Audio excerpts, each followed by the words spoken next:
Brad, good to see you. How did you find your return to action on Friday night? Yeah, all right, not too bad. A little bit off the pace, obviously, given that I've not ran for a number of weeks, but other than that, yeah, fine. What was going through your head when you went down within the first minute and then you were full stop? Good laugh, this. Yeah, no, I just a bit annoyed more than anything. It's all fine anyway. I'd gone down with my shoulder, they thought I'd hit my head. So it was what it was. But luckily it was only, about 15 minutes for the HIA now? So it wasn't too long. But no, it's alright. How are you feeling now that you're back in training after the game? Yeah, feeling fine, feeling a lot better.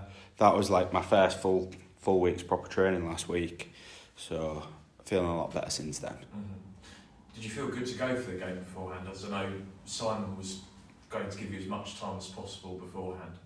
Yeah, no, it was more, Grixie was happy with me and he said, if you're good to go, you can play. And I was happy with where I was at, and you're only going to get fitter really by playing. So I needed them minutes under my belt, obviously leading into the next few games. The sooner I could return to the field, the better.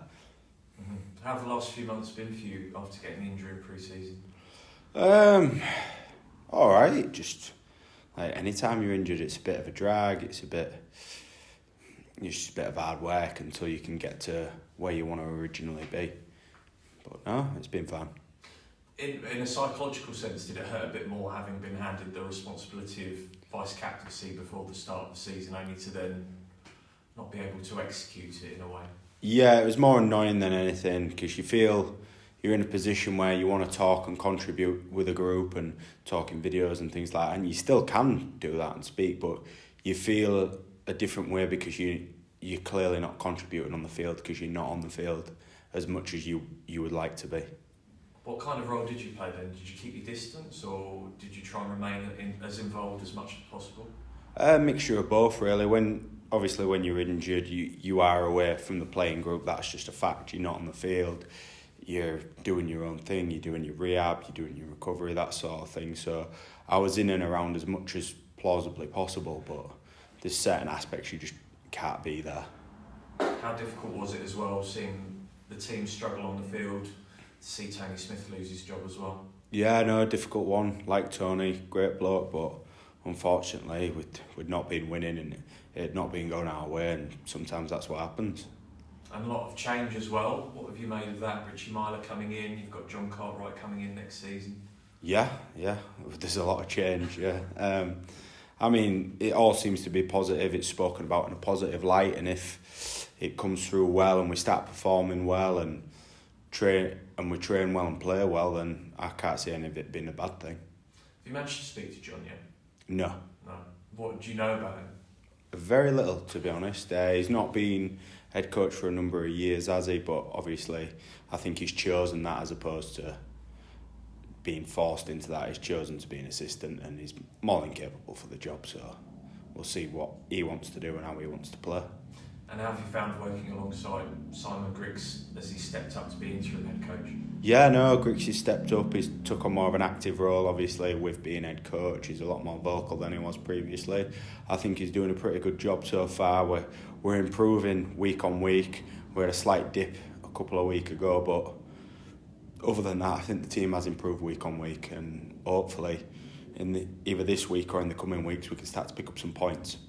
Looking ahead then, what is your aim for yourself and the team for the remainder of the season, given what's gone on before? Well, to win as many games as possible, obviously. Pick up the wins where we can and improve performance-wise and get to a point where we are performing well consistently each week in order to achieve what we want to achieve. Playing Huddersfield again, having suffered 2 heavy defeats to them already, how do you think the players have handled that, both defeats to them?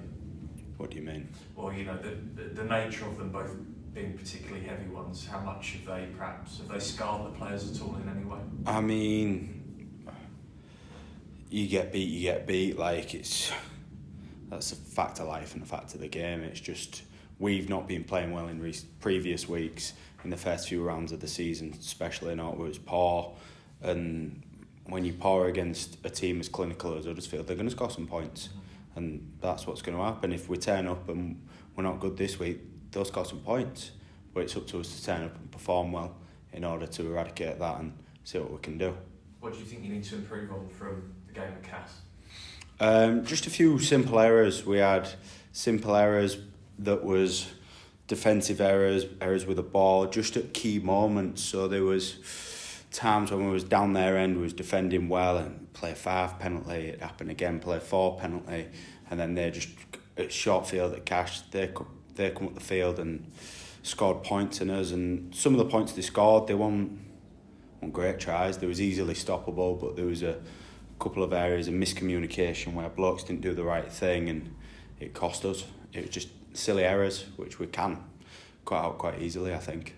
When you look at the positives though in that final 15 minutes and the perhaps freedom that you played with, how do you try and replicate that across a wider period of the game? I think it's just going out and being confident enough to play that and look at it a similar way to what you look at it there. We was chasing the game, that was a fact of the game, and I think if we look at it in that manner and approach the start of the game in that manner, that we're chasing the game, we probably will throw the ball around and we'll score some points. We are capable of some points, but it's also finding a balance of that, because if you're not behind, you're throwing the ball around too early, you get errors. It's basically goes back to what I've just said.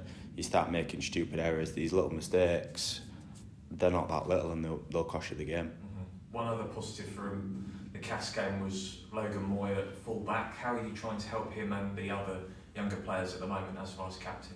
Well, I'm not trying to help Logan because I know absolutely nothing about fullback because I've never played there in my life.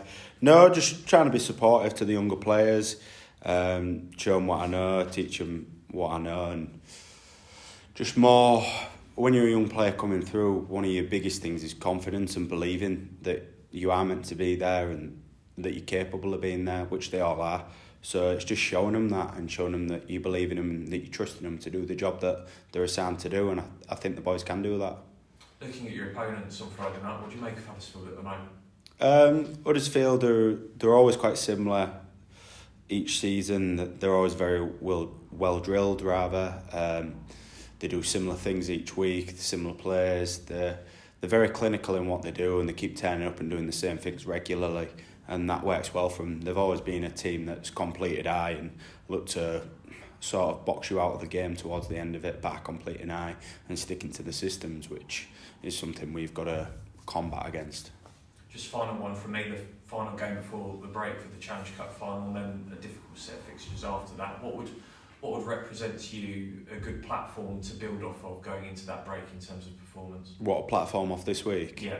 Either a win or a good performance. That's the only two things you can look for this week. A good performance could mean a win. A good performance could mean it's close, but either way, you're going out there and you want to win. Brad, thanks for your time. Thank you. Hey, Brad. Looking at your leadership role now at the club, first Tony, Griggs, you've been very vocal to us about the presence that you've had and obviously the talk that you give. How important is that now that you've come back into the side to deliver that, with your teammates on the field? I'm hoping that my talk and my presence does help the boys. I know we have lacked a lot of leadership this season in terms of just general talk in the middle, general talk out wide and things like that. So hopefully, going forward, me talking and doing the role that I usually do will help the boys and motivate them in a way to do the jobs that we want each other to do.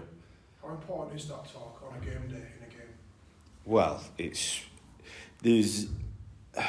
difficult to explain, but you don't have to be that good at rugby to talk, but it can make you very good at rugby. A lot of the young boys could learn from that and understand that if they talk more, they'll automatically play better because they're putting a lot of ownership on themselves and the players around them, and then once the players around you start performing well due to you relying on them and putting it on them with a bit of talk, it enhances your game, so to speak. Ben Reynolds has been spoken of in that mould as well. How much of an impact has he had, as a senior halfback, leading that side along with Jay Truman? Yeah, Ben's been good. He's a good attacking player.